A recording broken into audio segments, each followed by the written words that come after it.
Good morning. Welcome to The Old School, a podcast about a host of things, not least of which education and all things related to that.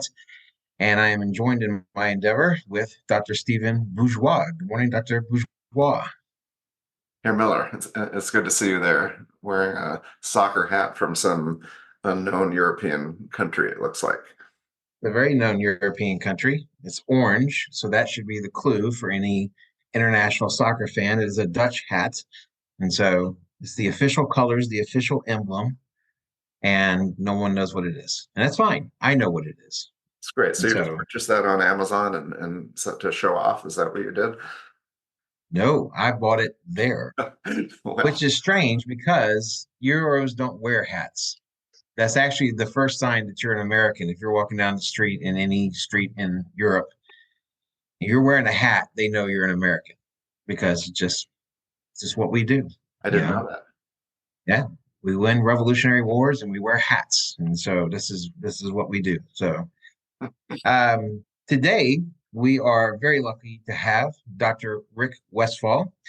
He is a man of some renown. He has hit nearly every stage of the education ladder that you can possibly think of, starting with a math teacher, where he and I were first acquainted. Oh. And then he's risen all the way up to superintendent, now working for an architectural firm, VLK, as an education consultant. Good morning, Dr. Westfall. Good morning. And first rule of the game is Rick. Yes. As a point of introduction, though, to kind of keep the I appreciate that. Keep the esteem. I just wanted to be sure we threw that out there. And also, as we were talking about your Dutch hat, I'm wondering, did you update your room to match your hat? I mean, you're very well accessorized. I know people can't see it in this podcast, but you know, you match, Ross. You match your room. I didn't think about it, but now that you say something, yeah, I guess it. Now, to be fair, the orange on the wall was meant to be a Tuscan sun color, and so perhaps not. You know, if you were down at Sherman-Williams, these would not be the same colors, but close enough that they indeed do match. For the sake of a low quality Zoom link, you know, hey, they match. Now, Miami, is that Miami of Ohio? Yes, sir. Is that where you went to Yes, school? sir.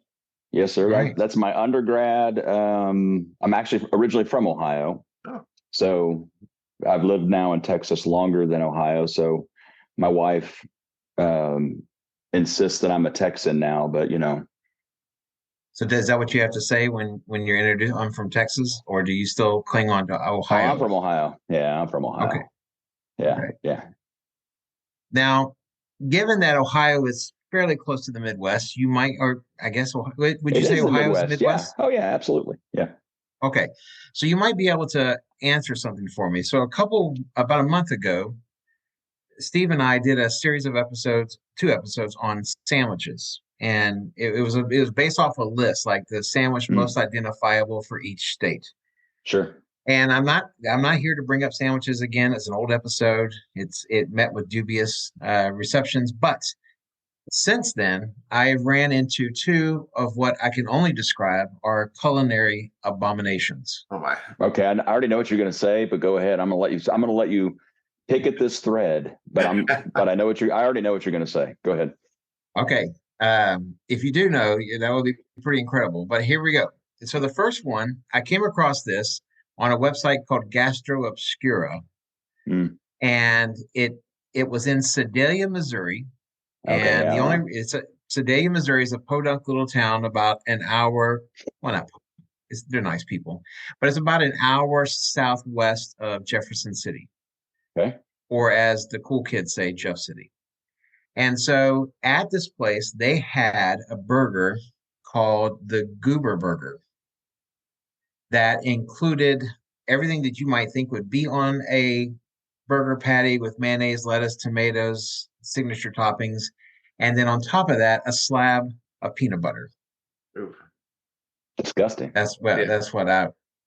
Okay, I'm 0 for 1 so far. I did not have that as one of your abominations. I thought you were going to Ohio somehow and blaming this on them. I know. That's why Well, I'm no, really trying to figure out his. This is actually good for me because I'm going to understand better the path we're going to take in this podcast. If he's just going to randomly wander through the wilderness for a That's how while. Ross does it. I'm more linear. Okay, I got you. I got you.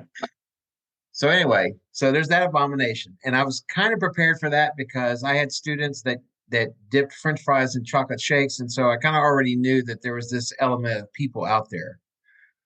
But lest you think that this is simply the product of a bunch of drunken, bored Midwesterners on a Friday night grabbing a drink at the local come and go gas station, I now turn your attention to a place called, make sure I get this name right. It's in Pennsylvania, and the place in Pennsylvania is Gerardville, and they have a burger called. This is a place called Tony's. You know, it's a burger with raw onions, spicy chili sauce, cheese, a pat of butter, and then a layer of fluff marshmallow. We've never had this silence on our show before, and we're just shaking our heads No, collectively. I don't know. I'm over Without, 2. yeah, I mean, without the We're just making stuff colors. up. Yeah, we're getting, but this is just crazy, and I'm surprised if you Yeah. Ross to bring this up to this so early in a broadcast. Here's Well, okay. Here's what I'll attribute it to. okay. You ready for this? This has been my hunch. So you mentioned Missouri and you mentioned Pennsylvania. Yes. Let's all be honest about the fact that we started in Ohio somehow and you ended up in Missouri and Pennsylvania, but that's for another conversation. Yes. So it gets really cold up there. And there's a good chance that at some point in time, someone was in their house and they said, listen, I'm not going out. It's way too stinking cold up here. We're just going to make a sandwich out of whatever it is we have. And we had some ground beef, we had some vegetables, and oh, by the way, we got a jar of marshmallow spread or whatever it was he said. And born is the sandwich that sounds disgusting. There you It's go. undignified, is what it is. My goodness. Wow, who knows? So we're here ostensibly to talk about Dr. Westfall. Rick has had an incredible career, ending your last port of call as superintendent. But I'm curious about your current role because you're working with VOK. Is that correct? Yes. And that is as an education consultant with, I assume, because I think VOK does a lot with regards to building schools. Is that correct? Yes. Yeah. They're primarily their primary work is K-12 facility planning. Okay. So where does a person of your experience help a company like VOK? So the technical title that they've come up with is educational planner. That's the role that we have in the company. And the company is a statewide company. So they've got offices in Fort Worth, Dallas, Austin, San Antonio, Houston. And the role that they have very geniusly landed on, and they didn't start with me. This has been a role that's been in their company now for 7 or 8 years. Has been the assistance in the concept of how do you go out to communities, how do you go out to districts, and you talk about facilities, and you talk about growth, and you talk about all of the the logistics of building out a school district. But then lost in that conversation can be at times, how does that impact education? How does that impact the instructional day? How does that impact teachers? How does that impact kids on a day in, day out basis? And bringing in educators, in this case, this is the first move into retired superintendents. How does the conversation evolve into helping them design the buildings that are most appropriate for communities based on the experiences that we have seen? Whether, as you guys know, not every experience is a great experience. So you learn from the good experiences and you learn from the bad experiences, and you try to fine tune that a little bit. But that's I consider myself the translator When educators are saying certain things and architects are trying to figure out what the heck it means, then you've got the go-between now that can help translate that piece. So the role of a superintendent moves very quickly out of instructional leadership. You spent a lot of time with facilities and things like that. So you probably developed some expertise so you could do that translating. Yeah, and it was even before the role of the superintendent. I mean, it's, in the role I had prior to in a different district, it was essentially as a deputy superintendent, and you dive into those same conversations when you're in the middle of building, because you need as many, well, you don't need too many voices in the room, but you need as many people in the room who can sit and think about even the smallest detail that could then have a ripple effect into other areas. And so I'll just use this as an example. So I've only been in the job for a couple weeks. So, still trying to figure out my way, figure out what this role really looks like. And I was in the office a couple days ago, and one of the it's funny, Ross, they're called principals. So at least I can figure out and remember that name, but it's not the principal of the school.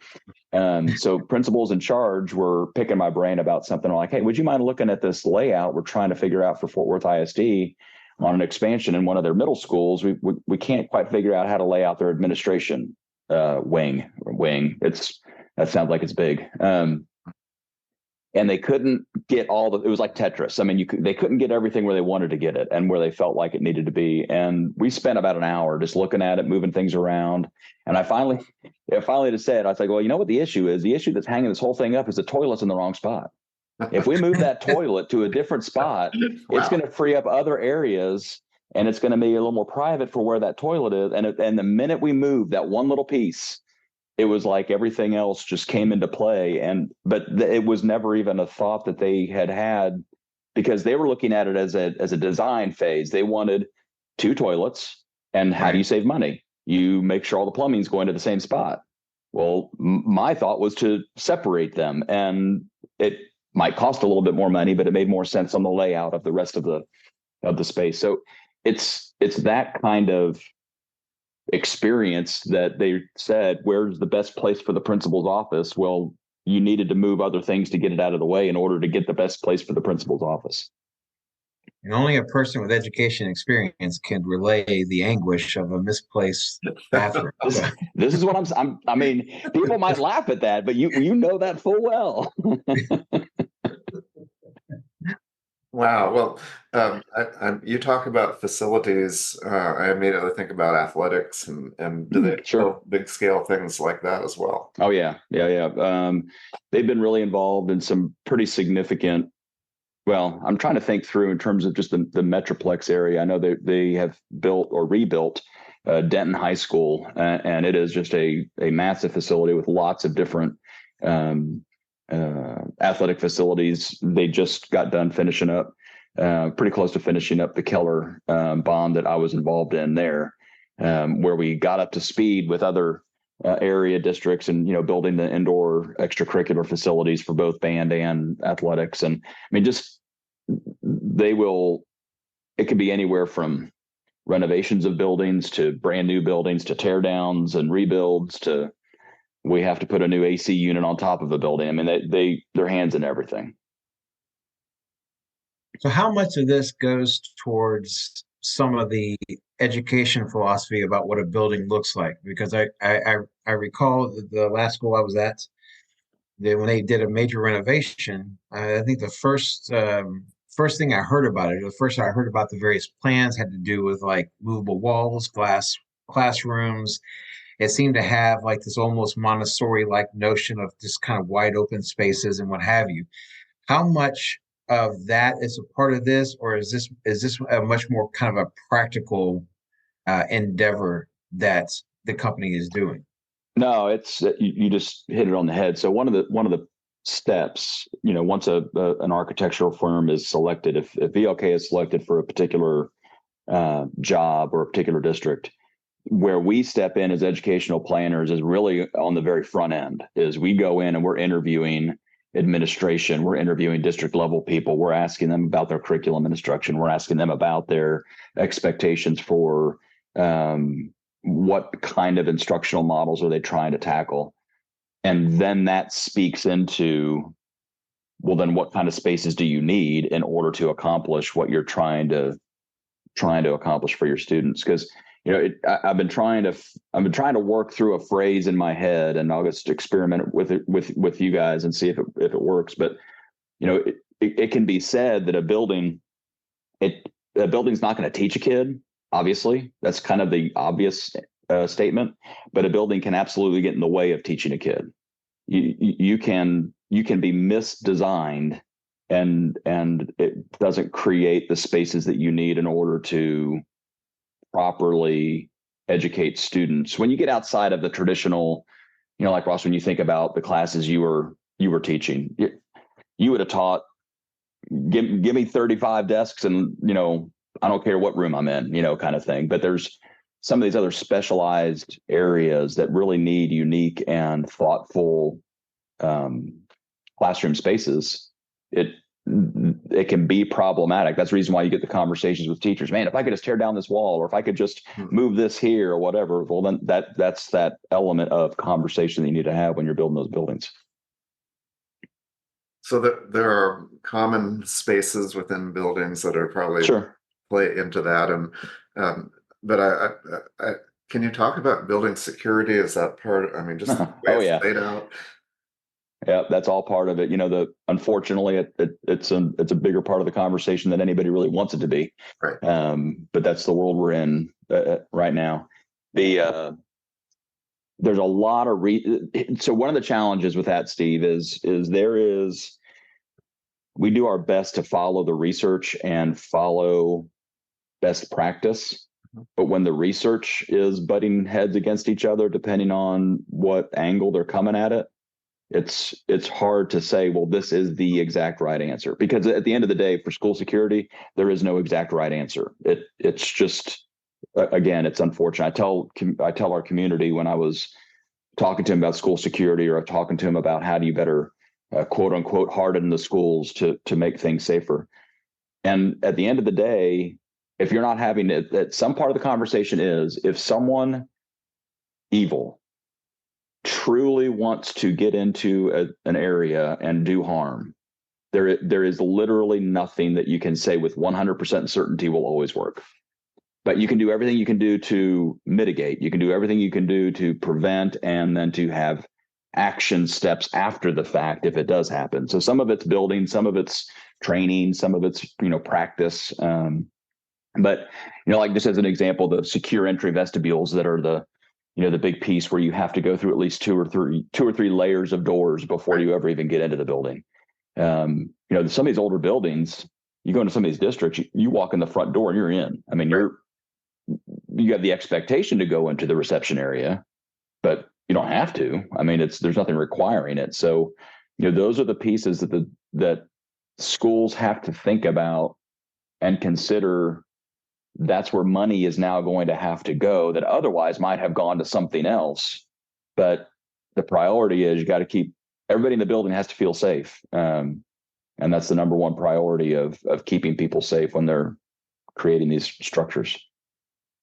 Well, some of the existing buildings are you just adapt it and you make additions. But I'm thinking, you mentioned Ohio. I taught at a school in Newark, Ohio, in Newark High School, and it was basically a campus type arrangement where there were about 6 buildings and a campus and people walking around. That doesn't lend itself to much. Nope. Maybe that you can have a door to the front office, but these other places are independent and very much vulnerable. I won't mention the district name, but there is a district in this Metroplex that has a high school that's exactly that.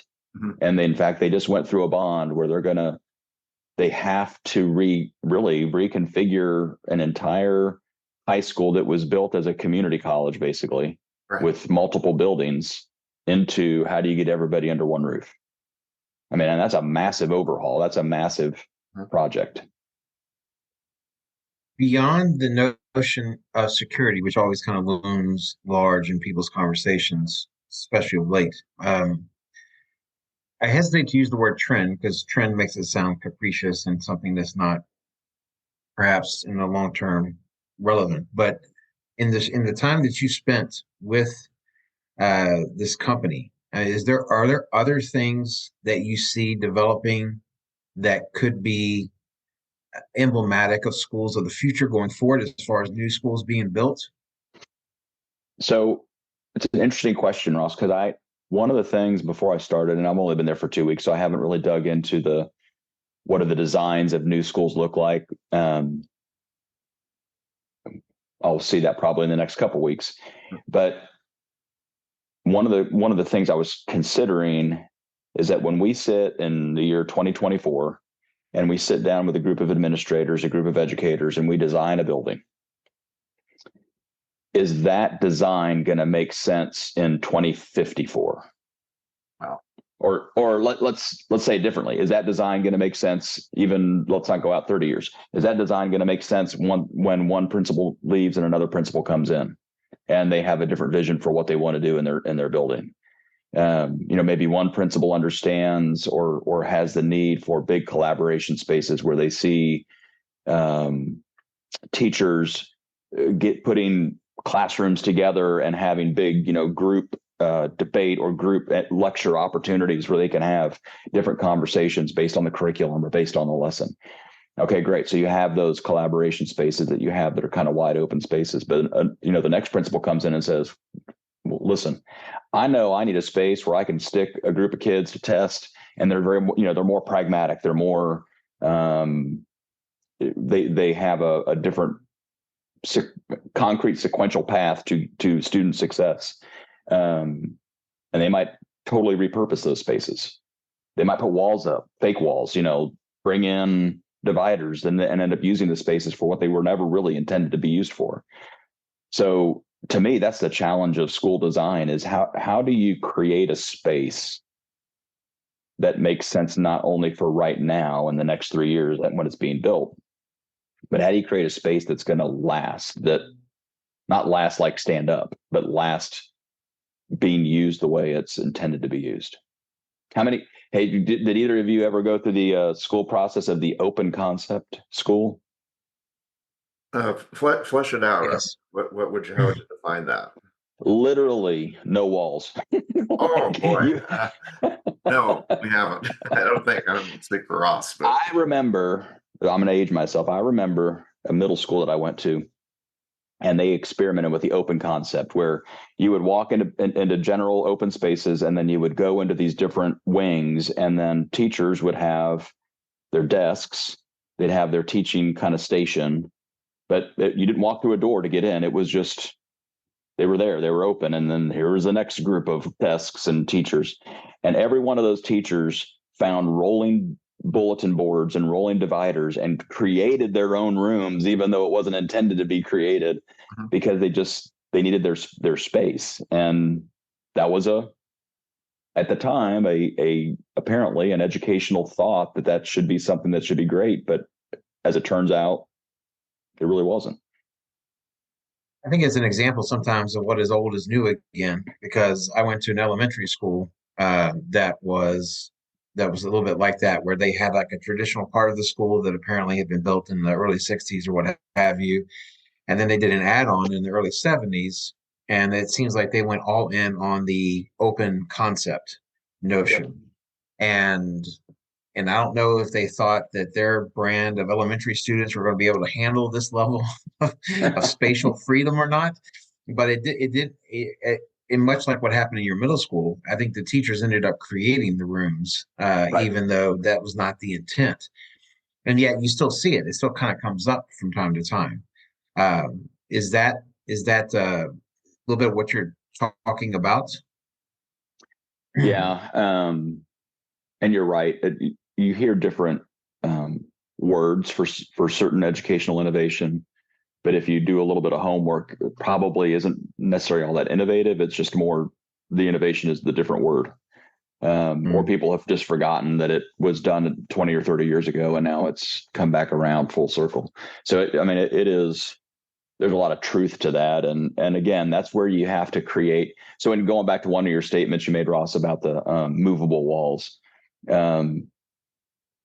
that's a solution to building something that could open itself up to one thought or collaboration space without making it a permanent collaboration space. Because if the wall's movable and you can close it down, now you can create back to that more traditional space that some people are better used to. So it creates opportunities for flexibility of instructional models inside of the building when you start creating spaces like that. Well, the teacher probably likes to have control of their space. It's just part of their world, their power, their well-being to be able to manipulate that. I do a lot of work with charter schools, and a lot of them are in temporary spaces, even churches where they don't get the rooms. I mean, they use it for a day and then they clean it out, and then but there's something about nesting for a teacher. That's the word. That's actually the word I use, Steve. I use that term, nesting. Yep. It's interesting though, because at the collegiate level, right, professors don't have their own rooms. They have an office, or they have a workspace, but then they are assigned rooms as needed. That's right. They just walk in and deal with what's in them. That's right. And we've talked about this before. One, in terms of floating, which I don't know if you remember, I floated when we were sharing the same school building, and but then also, our experiences in Germany, the kids stay in the classroom, and it's the teachers that move from room to room, and so it is kind of interesting to think about how does that change the psychology of a school if it's the teachers moving as opposed to the students. How does that affect or hinder? As you said, I mean, a school can't teach a kid, but it can certainly stop it from happening. Right. So, yeah, I think so much of it is what's ingrained in the professional's mind as what is the right way to do it. If you build a building, let's just say you built a building that was modeled after kind of a collegiate model, where you create space that has teacher, where they have their space. It's just not the classroom. They've got their landing spot, and then they just are assigned to classrooms throughout the day. If you think about that from an efficiency perspective, you can actually create less classrooms by doing that, because in theory, every classroom can be used every period of the day, versus if a teacher owns a classroom, short of people floating in and out, if that's the need. But even with floating teachers, not every classroom is used every single period of every single day. You have teachers sitting in their classroom, 800 square foot classrooms, for one period with no kids in it. Yeah. So could you build a building with less classrooms, saving money and saving the taxpayer money, if you create a space? And maybe it doesn't save money, because now you got to create a different space, but creating a space where teachers now have a spot to collaborate, to work together, to have their own little cubicle area when they're on their conferences. I mean, it's possible, but how many teachers want to do that? Because in their mindset, they're like, no, I got my spot. I've got my posters. I've got my, I have to have everything on the walls the right way in order to fulfill my style of instruction. And I think there's a lot of teachers that would just be like, I'll go work, but I'm not going to work at that building. As a superintendent, what kind of things would pop in your mind when an architectural company would present? And maybe we talked about this in terms of what you've already kind of contributed in your new job, but maybe something that the average person wouldn't know about. As far as superintendent, you get architectural plans. What kind of considerations do typical school districts have to keep in mind when they kind of put the call out for these ideas? Well, that's part of the fun. And when we went through it in our process, we went through a bond planning process, and What I would always tell the group that we would have collected together to help design these buildings is I would tell them, you are not in the business, from the educators or parents or community members, you're not in the business of deciding what works and what doesn't work. You're in the business of telling us what you think you need for instruction. And so dream as big as you want to dream. Just put it out there. The worst thing that can happen is you hear no or it doesn't work. And it was hard for people because they would start thinking through, well, this logically just can't work. So there's no reason to put that idea down. And what I would tell them is you have to let the designers, you have to let the architects, you have to let the professionals look at your ideas because they might be able to make it work. So don't rule something out just because you think it can't work. And so what I would, going back to your question, Ross, one of the pieces would be us saying, hey, it would be great to have, I don't know, this pod of classrooms look a certain way. Well, then the architects have to take a look at that and say, okay, well, that's a great idea in Magic Land, but it doesn't work when you actually have to start making buildings stand up, or you have to avoid having curved glass, or you have to avoid, or here's this new code that has now been that has come out that we have to follow, or here's a new set of TEA, Texas Education Agency guidelines and regulations that we have to follow. I mean, you rely on the architects and the designers to know that stuff, so they can then come back and say, here's what you wanted, here's the nitty gritty requirements. Now let's see how you can actually blend those two things together to come close to the design. Well, it's great that you've been on both sides. And what's your impression right now? I mean, it seems like you get kind of you don't have a lot of stress in what you're doing, or because you were in a stressful position, let's face it. But you don't have, I mean, you don't have the public.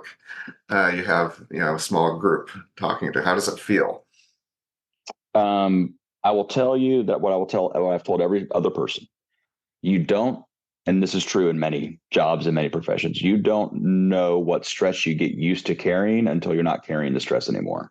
And you it's kind of like the analogy I was using with someone, for anybody that has any degree of knowledge about baseball. You look at the guy on the on deck circle, and generally when they're warming up with a bat, but they're warming up with a bat with an extra weight on it and then once you take that weight off, it's all of a sudden, oh my gosh, I can't believe how easy it is to swing this thing. When that weight comes off, it's amazing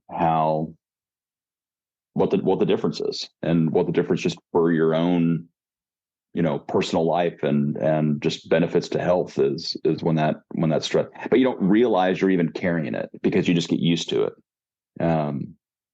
So to answer your question, it's nice to be able to be in the middle of conversations, and then I'm here on a weekend doing a podcast, and I don't really, all that other stuff, like I had to wait till Monday.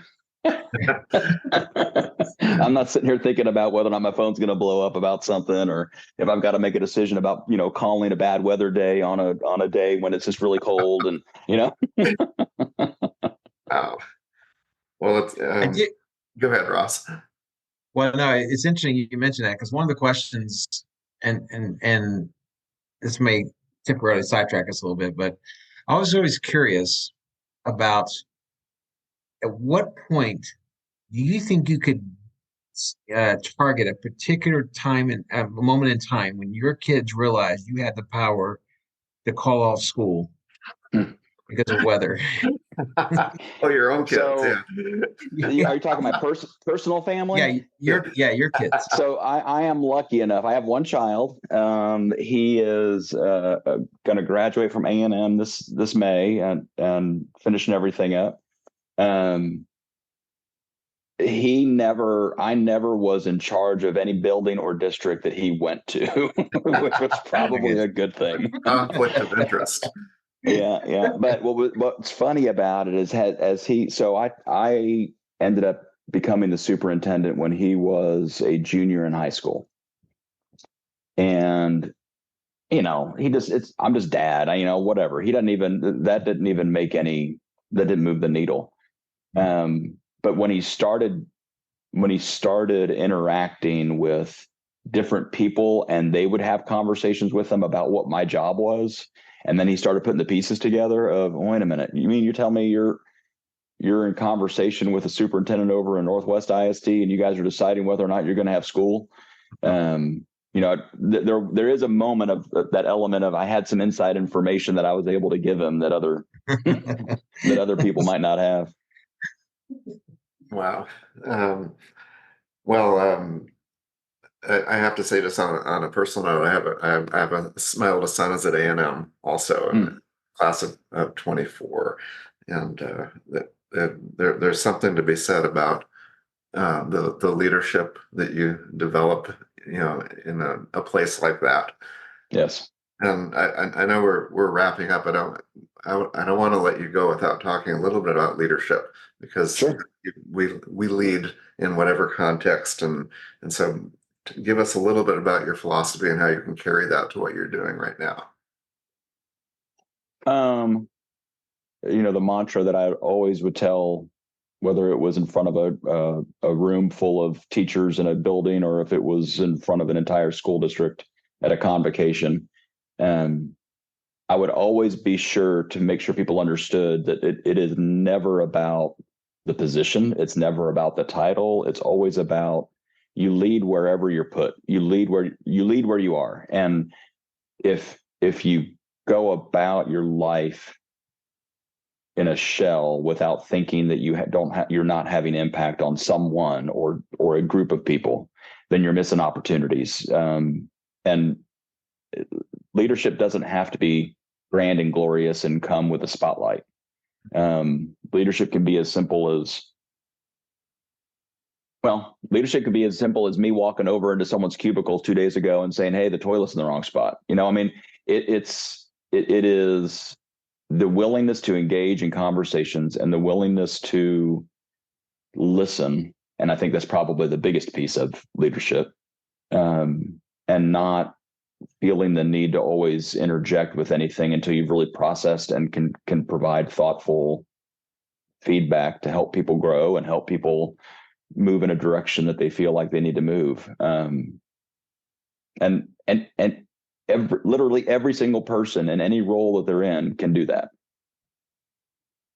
Absolutely. Well, we're planting seeds. We'd love to talk to you about a lot of things, and Sure. And we wanted to ask you broad questions about education, but in a way, this is a great introduction, and I can just see so many different avenues. But what would be interesting to you? And I just kind of shoot at a few topics that have been on your mind. In general, we don't need to flesh them out. Well, if you want to get me on the soapbox, we can talk about state level opinions of how they're handling public ed. Please. So that might take a couple podcasts. Yeah, put that on the list. I got it. You're writing this down. I mean, it's just you could go down all kinds of rabbit holes with that one. But anything. What you'll find from me, and Ross knows me, but Steve, what you'll learn from me is that, as I've said before, I'm an open book. I'm gonna, if we want to go down a path and a random question that pops into your mind, and I've got something that I can contribute, then great, I'll contribute. Fantastic. All right. Well, with that, we have a weekend to look forward to, football to look forward to. And what's your picks? Who's your picks? So this is going to be kind of odd, because the people will be able to know right away if we're right, because this is actually, I think, going to air in a couple weeks. But I'm going to say, because I'm a dreamer, Buccaneers. Whoa! 49ers. Well, you have the appropriate color for the Buccaneers. That's right. Buccaneers, 49ers, Bills, and Ravens. I think Ravens, 49ers in the Super Bowl. There you go. So I said it. Bam. I'm a Packer fan I was born in Michigan, and my father from Wisconsin. So I came back, but honestly, I'm not one of those fair weather. I almost wore the shirt today. I have a Packer shirt, but again, same color scheme. So yeah, but I know better than to bet on the team that I love. because, technically speaking, San Francisco should win that game. And the Lions, let's be clear, they're going to win that game because they're at home and they're playing really, really well. I wouldn't bet on the Chiefs and the Bills. That's a scary one. And then the Ravens are going to be in the Super Bowl, period. So I laid it out. Rick, what are your thoughts? All right, so here are my thoughts. My thoughts are the Ravens are going to lose to the Texans because CJ Stroud, the Buckeye extraordinaire, is going to throw for 500 yards on the Ravens. Okay. And I'm fully aware this is being recorded and it will be giggled at in 2 weeks. It is now. That's right. That's right. I was worried about your reputation at this point, though. So I mean, so I've got to be, because being from Ohio, even though I didn't go to Ohio State, I was born and bred to be a Ohio State fan. So, but Steve, I was born actually in Michigan. I just didn't stay there long enough to really, grab hold of it. So, all right. So the Texans with the upset. The Packers have to win. They've got to win. The 49ers and I like this. I want to hear why. What's your hunch on the Packers? Well, if I've got the games correct, don't I? The Packers are playing. Yeah, they're playing up at San Francisco. Oh, my bad. I had them mixed up. No. Okay. The 49ers are going to win, not the Packers. Okay. Yeah, no, that was a horrible pick. The Lions are going to beat the Buccaneers. I had the Packers playing the Buccaneers. Okay. Yeah, no. Yeah, that's the only way the 49ers lose is if Brock Purdy just blows another knee out or something. I mean, that's right. They're just too good. Yeah. Yeah. That's let's be honest. That's probably the reason why they didn't make it to the Super Bowl last year was because Brock Purdy was hurt. Okay. So we pretty much agree, except for Ross's strange pick there with Tampa Bay.